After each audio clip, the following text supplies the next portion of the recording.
So I'll be looking at a debate that took place both in the US and in France about the economic basis of the democratic revolutions that these revolutionaries were trying to wage. So I won't be discussing, I won't be saying that much about Greek political thought, but listening to George's presentation earlier, I think that a lot of the arguments being developed in these earlier American and French contexts are important for understanding what will ultimately happen in Greece, in the Greek context.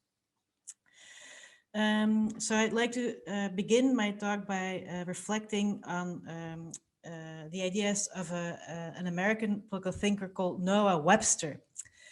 And to the extent that Webster is remembered today, he's remembered as the author of the very first dictionary of the American language, the eponymous Webster's Dictionary. But in his own day and age, Webster was not just known as a lexicographer. He was also a zealous propagandist for the American Revolution. Born in 58, Noah was one of 5 children. His father, Noah Sr., was a small farmer. Now, young Noah was a bright young lad and he wanted more from life than farming. So he managed to convince his dad to pay for college, and Webster went to Yale in the 1770s. And that, by the way, turned out to be a terrible investment. The elder Webster had to mortgage his land to send his son to college, but young Noah never earned enough to repay his father. And in 1790, the elder Webster was forced to sell his farm. So college debt is not a new problem. At college, Noah was swept up in the excitement of the American Revolution. He was too young to do much fighting, but he became a proselytizer for the revolution. His books, pamphlets, essays, and even personal letters were polemical in tone and devoted to spreading the principles for which he believed the American Revolution had been waged. Webster's talent as a polemicist was recognized by revolutionary leaders such as George Washington and Benjamin Franklin, with whom young Noah was soon on a first-name basis. And while Noah was not a delegate to the Federal Convention tasked with drawing up a constitution for the newly established United States, he was actively involved in the convention's proceedings, and he helped to defend the new constitution with his pen. So what did Webster have to say about the principles of the American Revolution? How did he define what the revolutionaries were fighting for? It will probably not surprise you to hear that to Webster, the main goal of the revolution, what the revolutionaries had been fighting for all along, was freedom. In one of his early pamphlets, these sketches of American policy, he used the words liberty, freedom, and free no less than 53 times in a text of a mere 47 pages. But what did he mean? If the American Revolution had been waged for freedom, what did that entail? Webster gave 2 very different answers to that question. His first point was that a free society would necessarily be a democratic society. A society could only be described as free, he argued, when all its members were able to participate in the making of the laws that they had to obey. If this was not the case, if legislative power was mobilized by a single person, as in an absolute monarchy, or by a select few, as in an aristocratic regime, all the other citizens became unfree. As Webster put it, whenever a man or body of men establish to themselves a share in government independent of the people, and when they are no longer responsible for their conduct, a state may bid adieu to its freedom. From this perspective, Webster made clear the much vaunted freedom of the British simply did not exist. In England, the maldistribution of seats in proportion to the population meant that elections to the House of Commons, the supposed representative of the British people, were in fact decided by a few thousand individuals. Even more problematic was the power of the House of Lords, which was hereditary and therefore wholly unaccountable. In Webster's view, therefore, his compatriots would do well to reject the English example while framing their new constitution. Freedom could only exist, as he put it, under a representative democracy. This was the most perfect system of government that is practicable on earth. But that was not Webster's only point. A free society was not just a democratic society, it was also an egalitarian society, in which property was dispersed more or less equally among the population. Webster's examination of history had convinced him that political power typically followed from the distribution of property.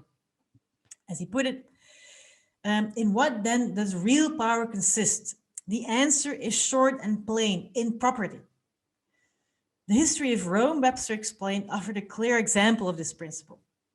Originally, the Roman Republic had been an aristocratic, elitist regime. But during the so-called conflict of the orders, Roman plebeians had broken the power of the patricians by introducing a law that prohibited the possession of land of more than 500 acres. And that had transformed the Roman political system into a genuinely free regime. However, the Romans had then allowed these laws to lapse, leading to the emergence of an enormously wealthy elite. And as a result, social tension had resulted in the outbreak of civil war, and eventually the Republic had given way to empire. In short, a society characterized by extreme inequality of wealth would necessarily end up with an elitist government. Conversely, free governments could only survive in relatively egalitarian societies, where economic power was dispersed over the population as a whole. As Webster put it, the great fundamental principle on which alone a free government can be founded and by which alone the freedom of a nation can be rendered permanent is an equal distribution of property. All of this meant, as Webster went on to explain, that the American Revolutionaries should not just introduce democratic political institutions. They should also frame laws that would help to equalize property. That's not to say that Webster was in favor of enforcing a wholesale redistribution of land in the here and now. Like all American revolutionaries, he was in favor of a market economy based on private property. Indeed, one of the reasons why he was so in favor of democratic self-government was precisely because he believed that such a system of government offered more security for ordinary people to enjoy their lives and their private property than a political system dominated by greedy kings and avaricious elites. Webster, in other words, did not defend communism or the abolition of private property. But he was in favor of the introduction of inheritance laws that would promote the equalization of property in the longer run, for instance, by prohibiting entails. For those of you who aren't experts in common law, an entail is a testamentary condition that property can only be passed on to particular people, for instance, only to an eldest son. And the goal of such conditions is usually to make sure that a testator's property remains concentrated in a particular branch of the family. Such laws dividing property equally among heirs, Webster emphasized, were extremely important. They were more important than laws to protect political liberties, such as the freedom of the press or trial by jury, even Magna Carta itself, as Webster put it. The power of entailing estates, Webster went on to claim, was, and I quote, more dangerous to liberty and republican government than all the constitutions that can be written on paper. He concluded, let the people have property and they will have power, a power that will forever be exerted to prevent a restriction of the press, an abolition of trial by jury, or the abridgment of any other popular privilege. What should we think of Webster's writings? What light does he throw on the ideals of the Atlantic revolutionaries?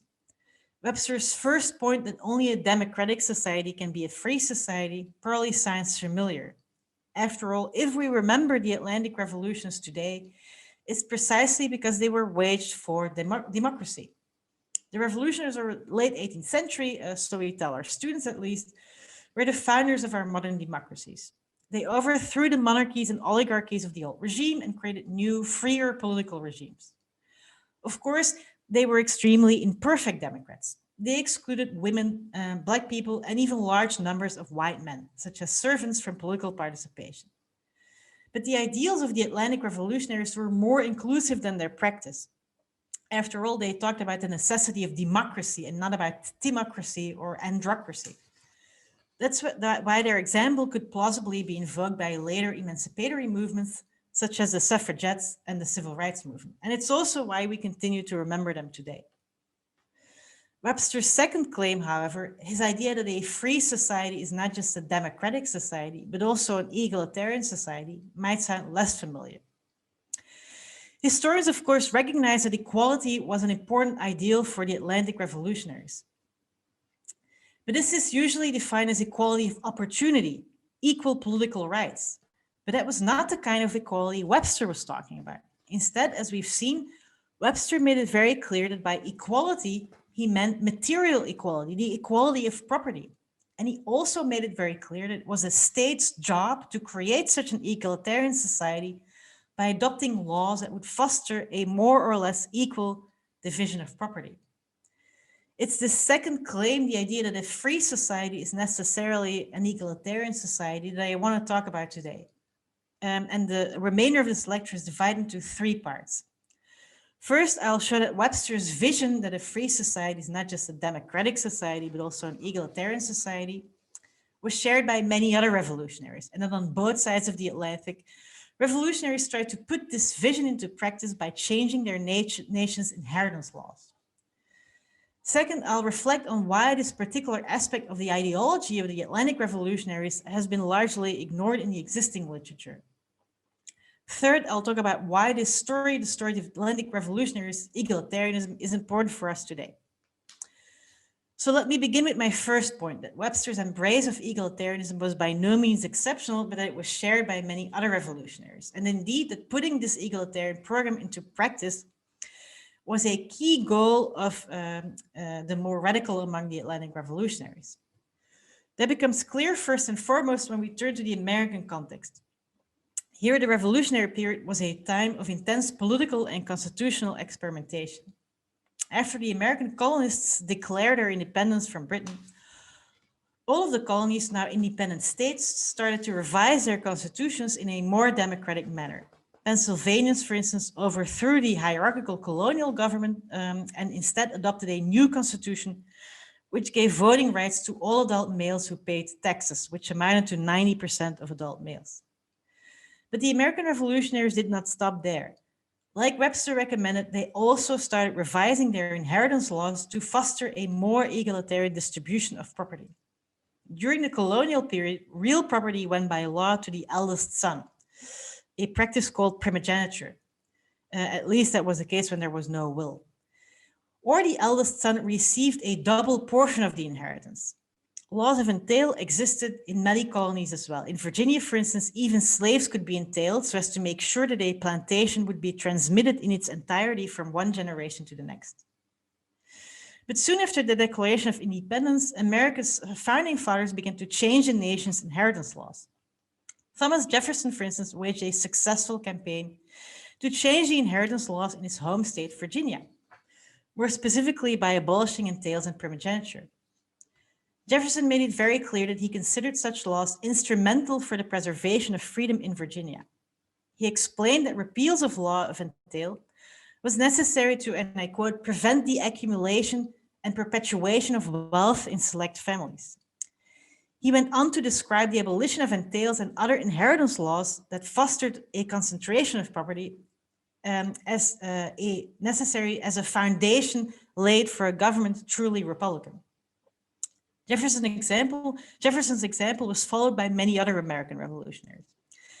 As a result, by 1800, inheritance laws repealing entails and promoting the equal division of estates had been adopted in almost every state in the Union.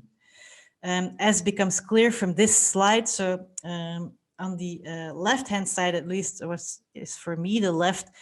You can see an overview of the inheritance laws per colony in the colonial period. So the situation around 1720, and as you can see, in all of the colonies, in intestate cases, real property, so land and houses, was left in its entirety to the eldest son. And even when that was not the case, the eldest son received a greater share than any of the other heirs.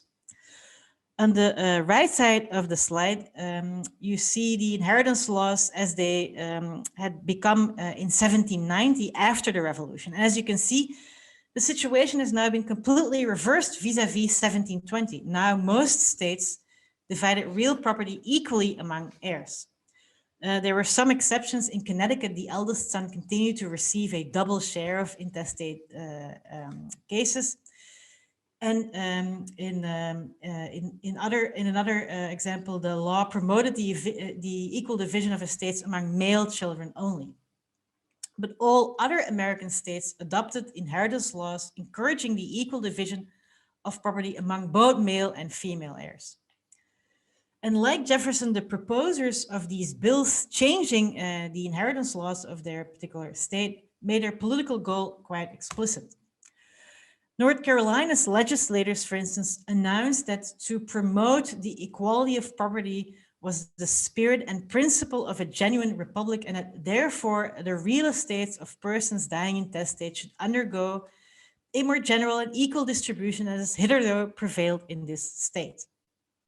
Delaware's 1794 bill abolishing the practice of assigning a double portion of the inheritance to the eldest son justified itself in its preamble by observing that it is the duty and policy of every republican government to preserve equality amongst its citizens by maintaining the balance of property as far as it is consistent with the rights of individuals. In short, the revolutionary period saw a complete overhaul not just of America's political institutions, but also of its inheritance laws.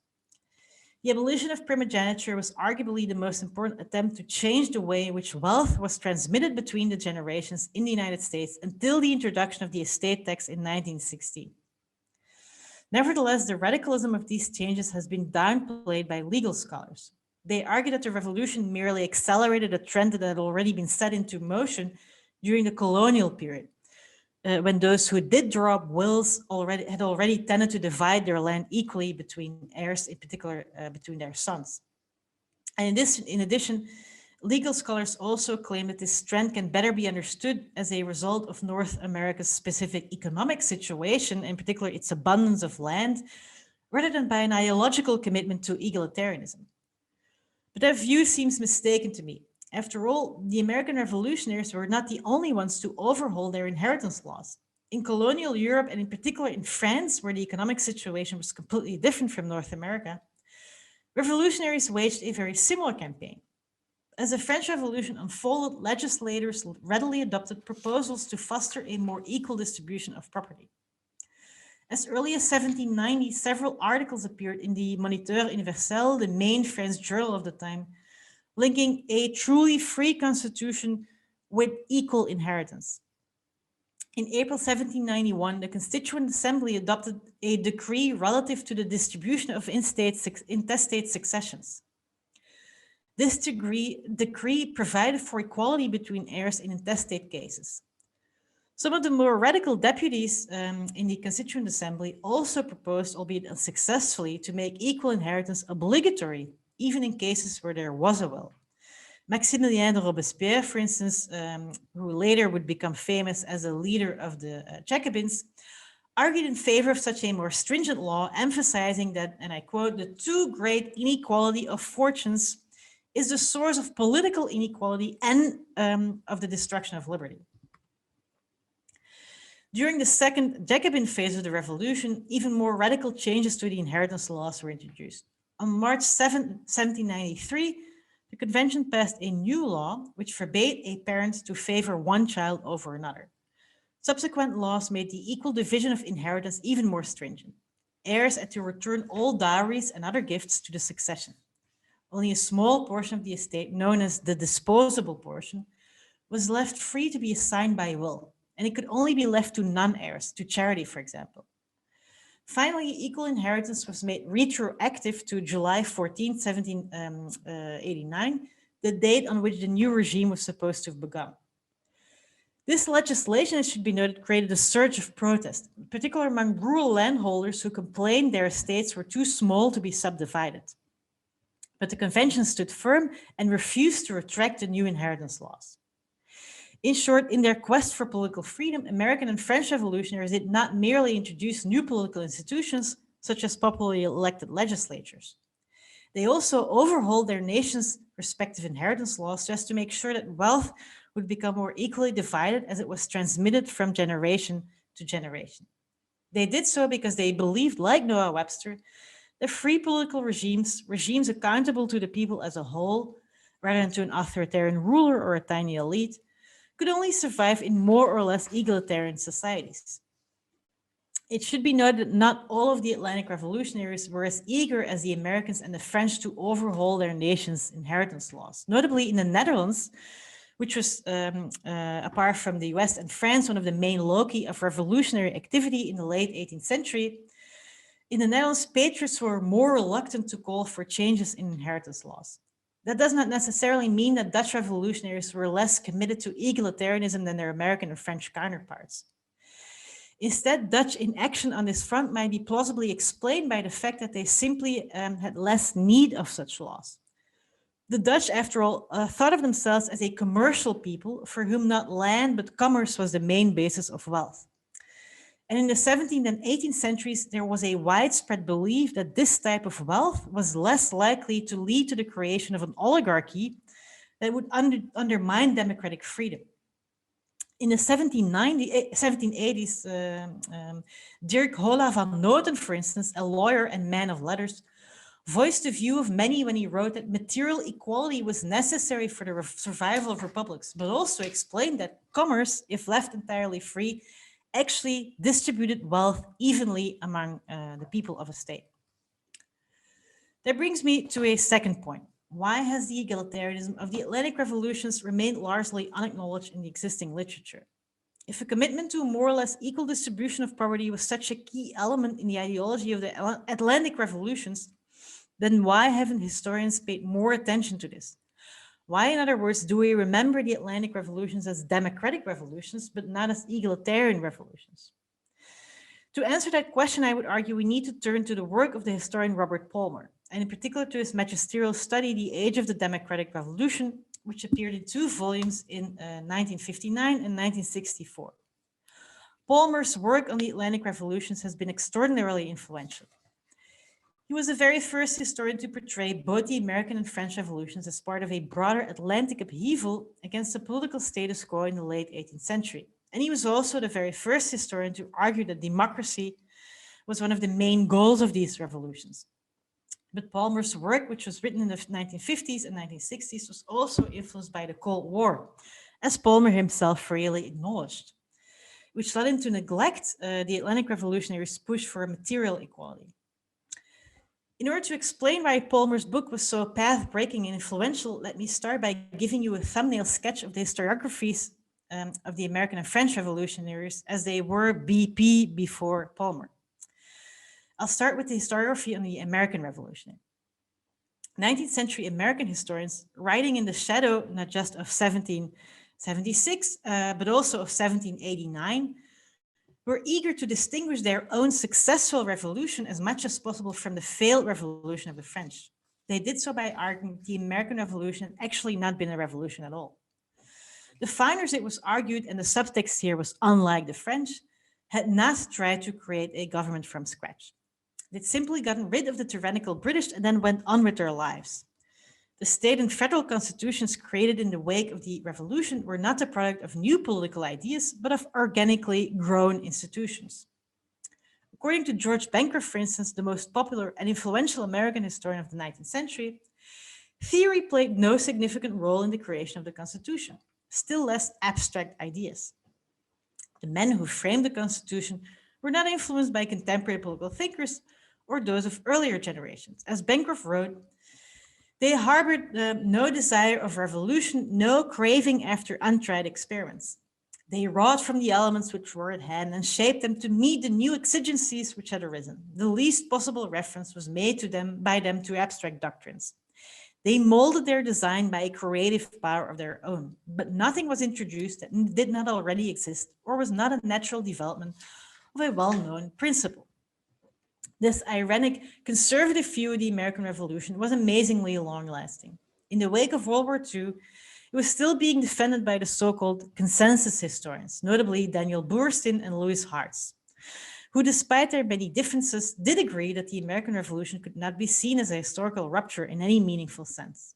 Ours, wrote Boorstin, was one of the few conservative colonial rebellions of modern times. It was hardly a revolution at all. From this perspective, it made little sense to pay attention to the ideas of the American revolutionaries, as it was postulated that they did not have that many ideas to begin with. Perhaps more surprisingly, the historians of the French Revolution seemed equally disinterested in the ideological underpinnings of 1789, albeit for very different reasons. Unlike their American counterparts, French historians were not intent on downplaying the revolutionary character of their revolution, but under the influence of Marxism, they had come to think of 1789 as a social revolution rather than a political one. To Marxist historians like Georges Lefebvre, who held the prestigious chair of the history of the French Revolution at the Sorbonne, the significance of the French Revolution was not that it was a democratic revolution. Instead, 1789 had been a bourgeois revolution, displacing the old feudal aristocracy from power and thus ushering in the new and modern capitalist world. Now, from this perspective, the political ideas of the French revolutionaries were not that interesting in and of themselves. Instead, as Marx had thought, the revolutionary ideals of liberty and equality should primarily be seen as a smokescreen for bourgeois class interests. Of course, the actual practice of Marxist historians was usually much more interesting and subtle than this thumbnail sketch might suggest. To give you but one example, Albert Soboul, Georges Lefebvre's most brilliant student and a member of the French Communist Party, devoted a great deal of attention to the political ideas of the sans-culottes, the Parisian popular movement supporting the Jacobins. In his landmark study of this movement, based on a truly phenomenal amount of archival research, Soboul made it clear that the sans-culottes' main goal had been to create a different and freer political regime. But at the same time, these aspirations clearly puzzled Soboul. In his conclusion, he tried to explain them away as evidence of the weak class consciousness of the sans-culottes. This is where Robert Palmer comes in. The Age of the Democratic Revolution ruptured with existing historiography in several important ways. First and foremost, unlike the American consensus historians, Palmer forcefully argued that the American Revolution was a proper revolution.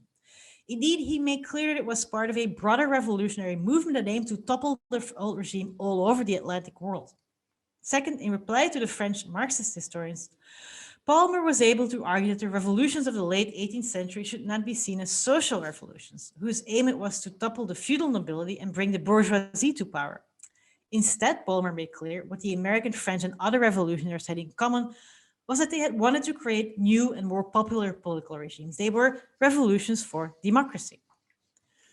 Now, Palmer's two volumes were published respectively in 1959 and 1964. In other words, during the high point of the Cold War. The Cuban Missile Crisis, one might note, during which the United States and the Soviet Union came close to full-blown nuclear war, took place at the very same time Palmer was working on his book in 1962. In the academic world, of course, no nuclear weapons were wielded, but nevertheless, here too, scholars saw themselves as engaged in a struggle of life and death between East and West, a struggle that was not just about military or scientific powers, but also about the power of ideas. It does not require a great leap of the imagination to see that Palmer's book contributed to that Cold War agenda. By taking the Atlantic world as his canvas and by emphasizing the interconnectedness of the 18th century revolutions, Palmer, in fact, helped to legitimate the new post-war turn away from the traditional isolationism of the United States. His portrayal of the American Revolution as igniting a movement for democracy in the whole of the Western world could be seen as undergirding the new post-war self-understanding of the United States as a leader of the free world. But there was another way as well in which the ideological fault lines of the Cold War shaped Palmer's view of the Atlantic revolutions. They led him to both ignore and misrepresent their egalitarian thrust. Thus, when discussing the American Revolution, Palmer did not talk at all about the revolutionaries' attempts to create a legal framework that would redistribute property.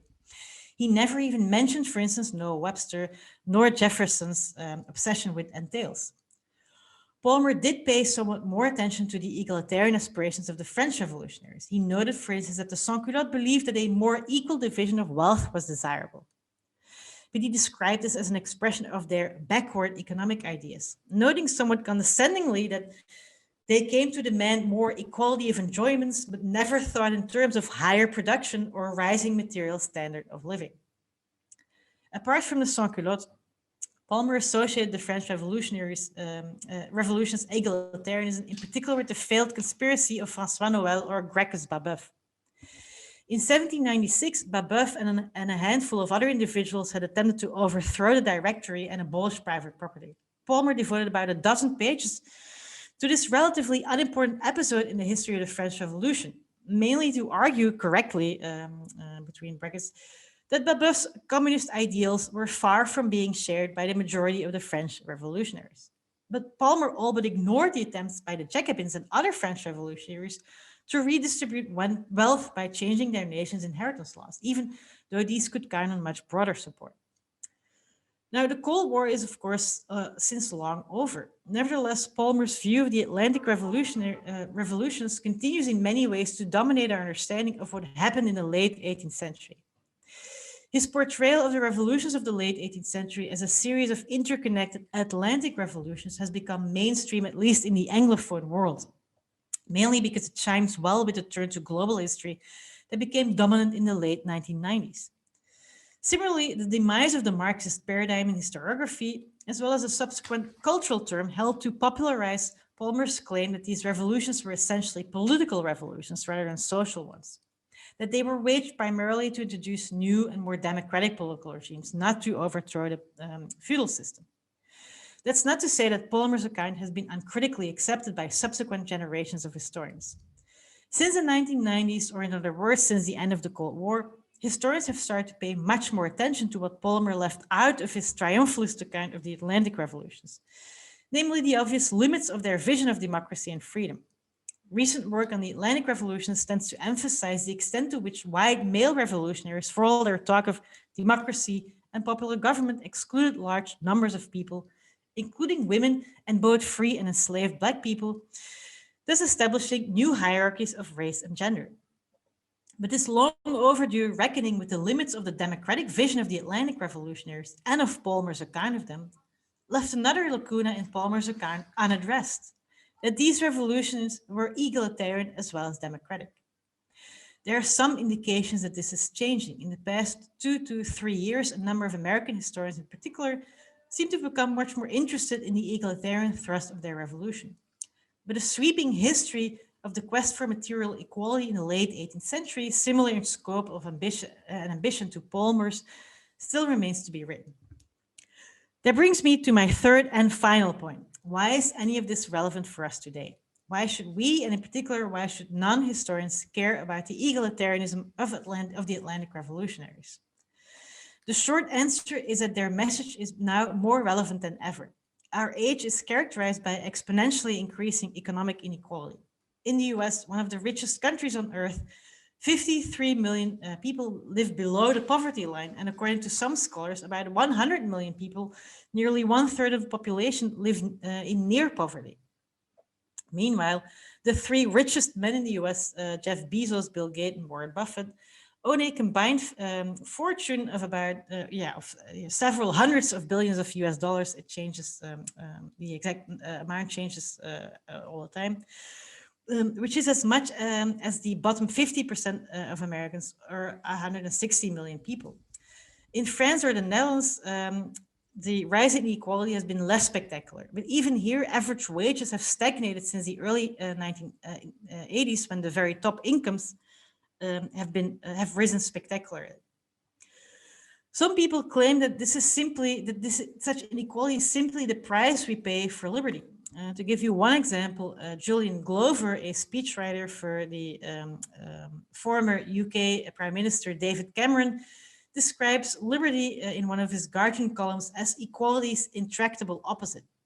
If you want to make people more equal, Glover explains, you will have to make them less free to forge ahead of or fall behind their fellow citizens. There is no way around this conundrum. And we must each of us in the end decide which we want, more equality and less liberty, or more liberty and less equality. But that is not what the founders of our modern democracies believed. Instead, as I've argued, they thought that freedom and equality go hand in hand, that free and democratic societies can only survive and thrive if they're also economically equal.